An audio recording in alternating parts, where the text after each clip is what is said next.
Votre premier budget supplémentaire et ces dernières semaines, vous avez rappelé l'ampleur des défis, mais permettez-nous alors de vous poser une question simple.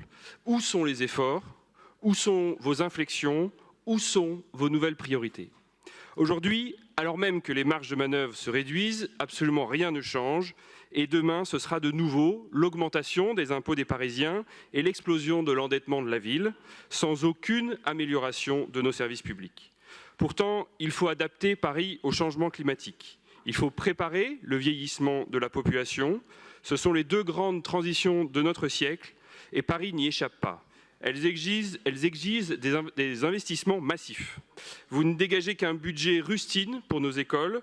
Pourtant, chaque année, des élèves doivent quitter leur salle de classe tant les températures deviennent insupportables. Où sont les investissements indispensables pour rénover notre parc de logements sociaux? Des milliers de familles vivent encore dans des logements mal isolés, des passoires thermiques l'hiver et des véritables fours l'été. Et que dire du vieillissement de notre population?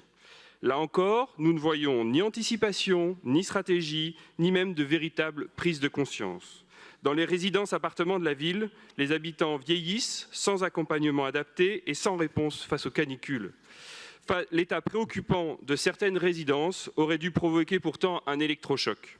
Nous attendions un véritable plan d'investissement, mais aucune réponse n'est apportée. Alors oui, Monsieur Brossat, vous pouvez vous gargariser d'ouvrir le siège climatisé du Parti communiste, mais pendant ce temps, des milliers, je ne peux pas parce qu'il n'est pas climatisé, mais pendant ce temps, des milliers de locataires âgés du parc social restent enfermés chez eux, derrière de grandes baies vitrées exposées au soleil, je sais que ça vous fait du mal de l'entendre, sans volets, sans isolation, sans équipement de rafraîchissement et trop souvent sans accompagnement. Gouverner, Monsieur Brossat, ce n'est pas gérer les urgences médiatiques, c'est préparer les défis de demain. Mais nous faisons à regret le constat que Paris et vous-même continuez de regarder ailleurs. Je vous remercie.